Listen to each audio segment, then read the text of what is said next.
Le monde d'aujourd'hui nous offre un spectacle attristant. Surconsommation, recherche du plaisir immédiat, inégalité sociale, intérêt personnel prédominant. Les conséquences se révèlent désastreuses. Pollution liée à l'activité humaine, déforestation, réchauffement climatique.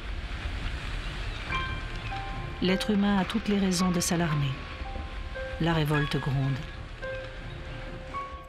Nous constatons avec amertume que les grandes valeurs humaines ont de la peine à se réaliser. La plainte est parfois désespérée.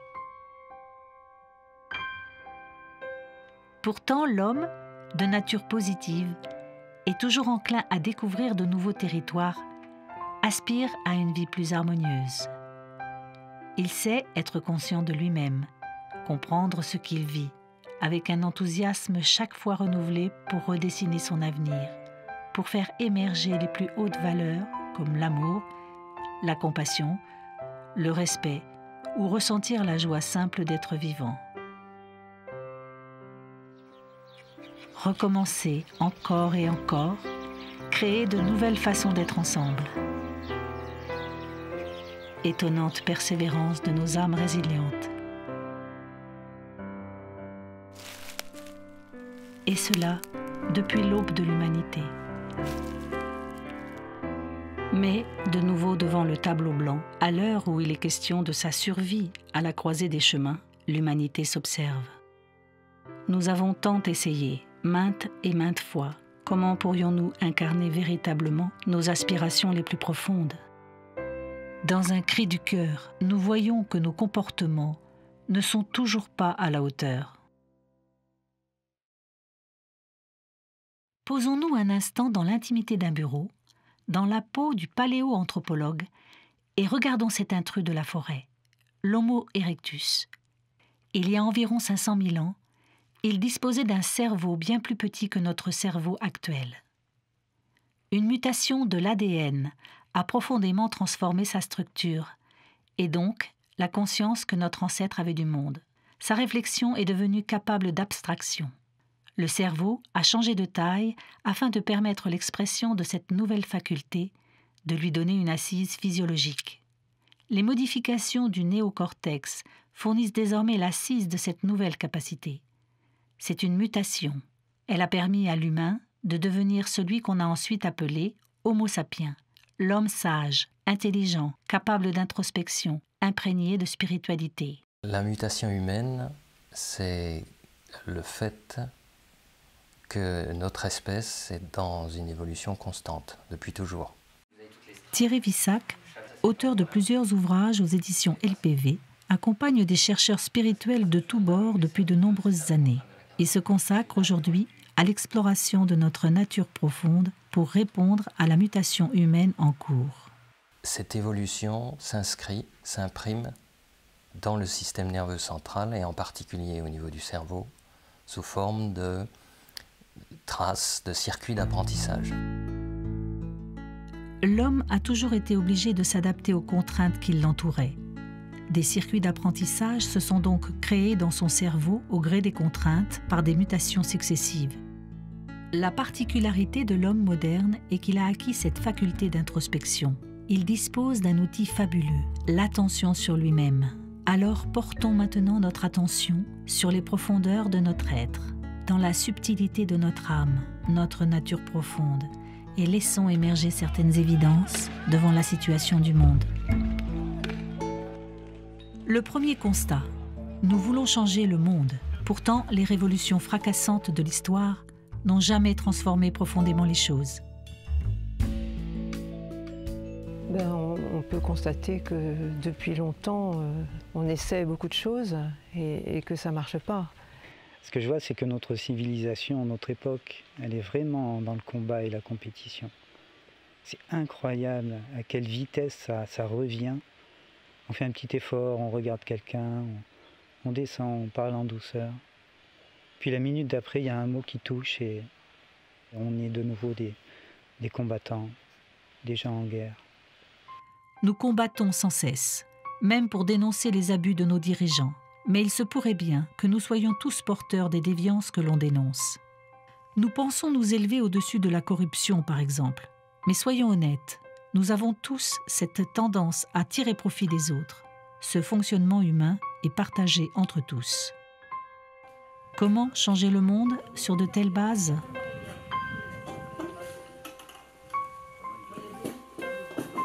Depuis une décennie, nous voyons arriver des mouvements alternatifs dans tous les domaines de la société, portés par une jeunesse d'esprit, prenant conscience qu'une révolution doit apparaître dans la nature humaine. Ce groupe de personnes, se nommant Cercle des âmes, est animé par Thierry Vissac. Ses membres explorent leur nature profonde et témoignent d'une expérience certaine. Souvent donc, dans les milieux alternatifs, on dit déjà qu'il faut se changer soi-même avant de changer le monde. Mais en fait, c'est un peu mis sur le même plan. C'est-à-dire qu'en fait, le fait de changer le monde est toujours plus ou moins une compensation dans les moments où finalement on se dit peut-être je vais pas tant y arriver que ça à changer soi-même. On met les deux sur au même niveau d'urgence et de priorité. Alors qu'en fait la priorité c'est vraiment de changer soi-même, parce que sinon dans la tentative même de changer le monde, on va essayer de changer le monde avec les conditionnements qui viennent de l'ancien. On ne peut pas résoudre les choses à l'extérieur. Ça, c'est du militantisme. Bon, ça a prouvé ses limites, malgré les bonnes intentions.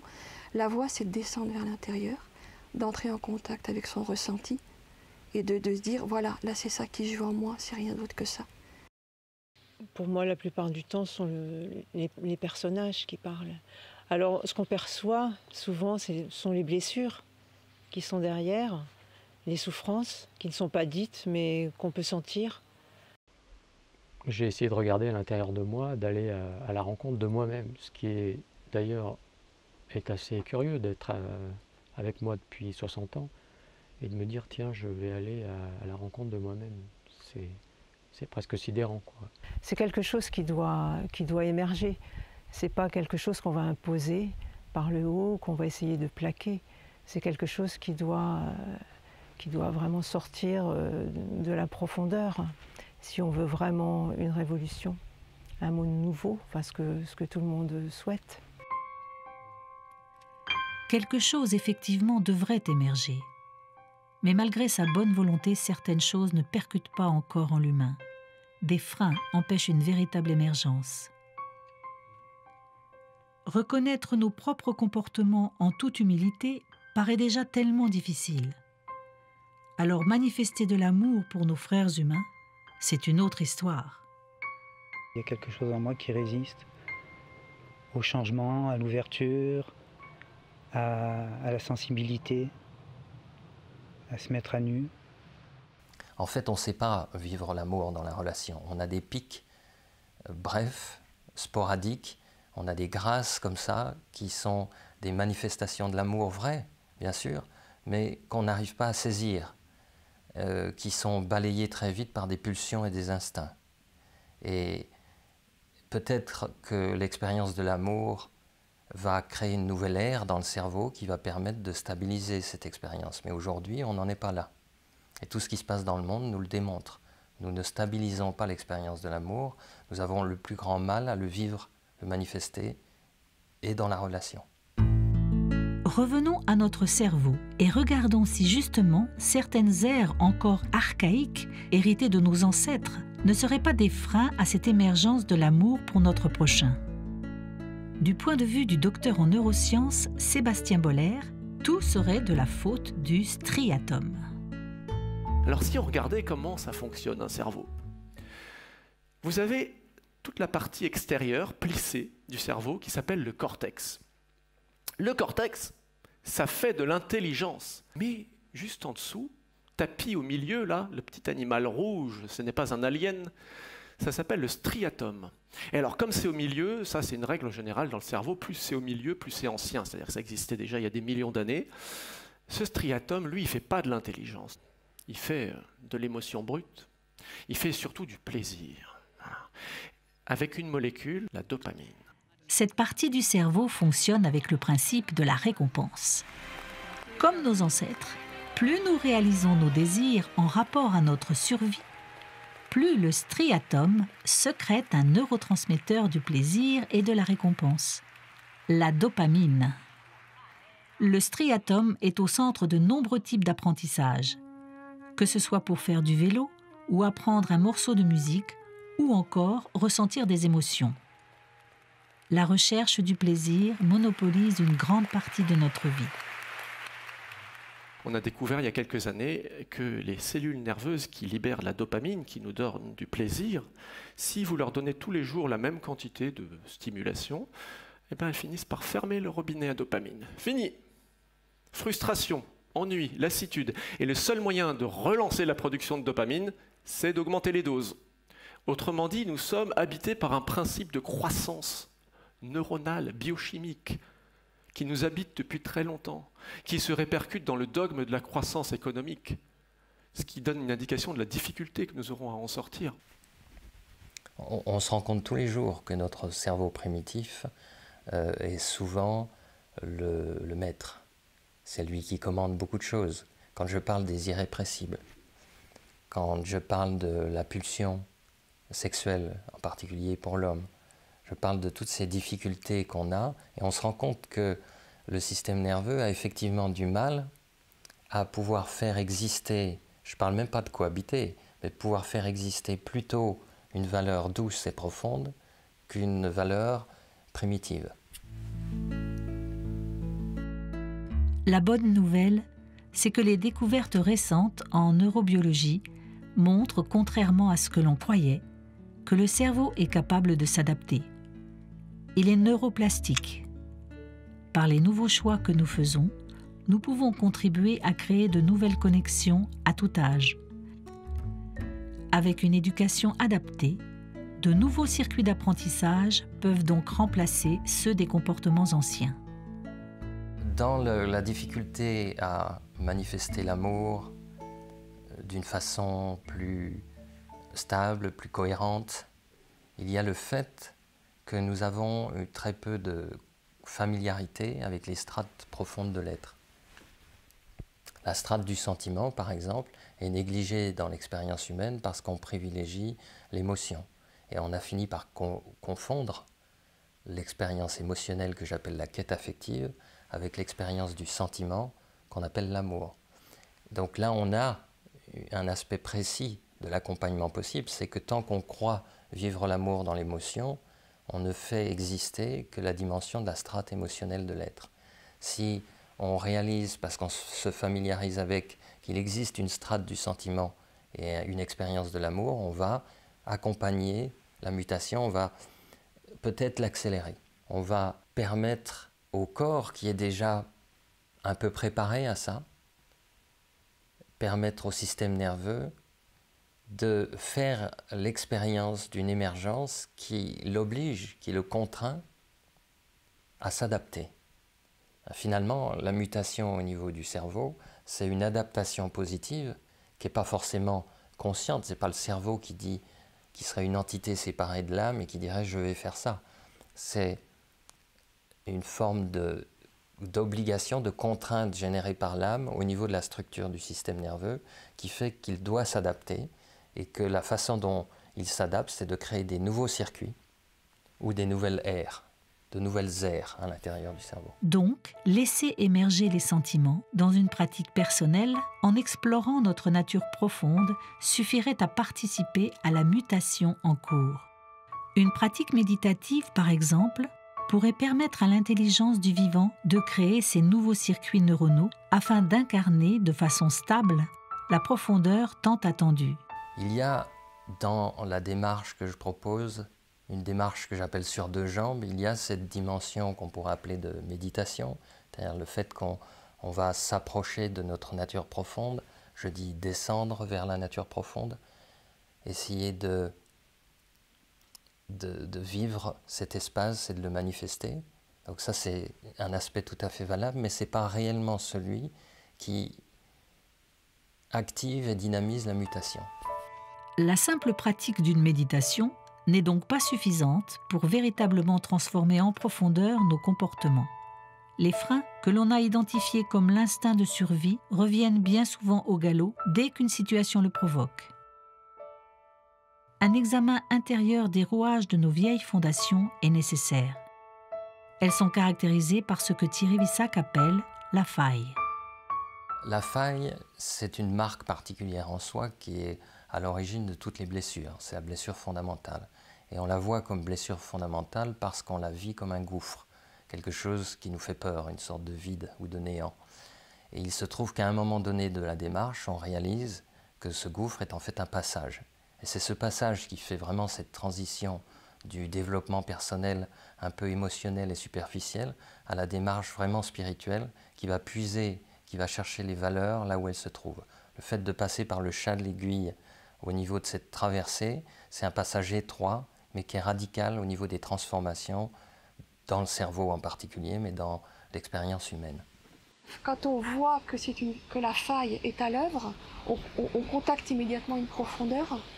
Et là, c'est le sentiment qui peut s'exprimer, des sentiments beaucoup plus vastes, d'amour, de paix, de compassion, auxquels on n'a pas accès ou rarement si on ne fait pas ce travail de regard sur la faille.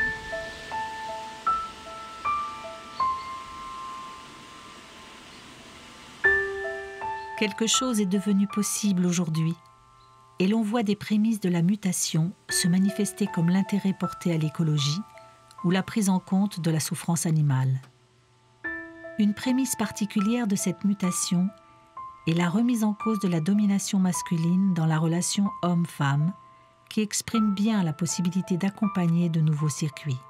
Le travail que j'essaie de faire avec un certain nombre d'amis hommes, c'est de regarder tous ces schémas de domination masculine, d'essayer de les repérer dans mes interactions, dans la vie courante, quand je rencontre une femme, et puis d'essayer de les stopper. D'oser dire aux femmes ce qu'on leur a imposé de tout temps, et également d'aller dans le sens de la compassion, d'essayer de ressentir quelle est leur souffrance à elles, ce sentiment, ce ressenti d'écrasement et de menace qu'elles ont vis-à-vis des hommes. J'ai commencé à sentir quelque chose de nouveau, on va dire, quelque chose qui se passait différemment quand il était question des violences faites aux femmes, par exemple. Avant, habituellement, j'avais toujours la même réaction. Je m'identifiais complètement à la victime, qui était la femme. Je me révoltais à l'intérieur et il y avait une condamnation, un rejet sans appel de l'homme. Ça demande quand même une attention de repérer ce petit point de douleur ou d'amertume ou de décalage en soi. Mais plus je suis à l'écoute de mes fonctionnements, de mes réactions et de mes émotions, plus finalement c'est assez simple, assez spontané et naturel. Comme s'il y avait un circuit qui se crée et qui, à force de l'emprunter, devenait plus naturel. Comme je prends une nouvelle route pour aller en ville, en voiture, et bien à force, je connais le chemin. C'est un petit peu la même chose qui se passe. Il y a un nouveau circuit qui s'imprime et ça devient de plus en plus rapide le moment où je me dis « Ah oui, là, je suis à un point de bifurcation possible. Je peux choisir la voie de l'ouverture, de la compassion, plutôt que la voie de la réaction, de la stratégie détournée pour contre-attaquer, pour punir, pour faire payer. » Voilà, j'ai cette possibilité de plus en plus. Et je ne le fais pas que pour moi. C'est-à-dire que plus je le fais aussi pour le collectif féminin. Et ça, pour moi, c'est important. Et si j'ai en point de mire ce point de réconciliation, je suis obligée de renoncer à quelque chose. Donc je sens une brûlure, du coup, c'est comme quand on change brusquement de direction. Des fois, on n'est pas très à l'aise, ça provoque quelque chose. Ou je ne sais pas, si on marche sur un sentier, puis tout d'un coup, on décide d'aller... C'est un peu plus difficile, ça brûle un petit peu. Et après, il y a de la douceur qui arrive. Et ça, quand ça se présente, je ne peux pas faire autrement. C'est quelque chose aussi qui s'impose à moi.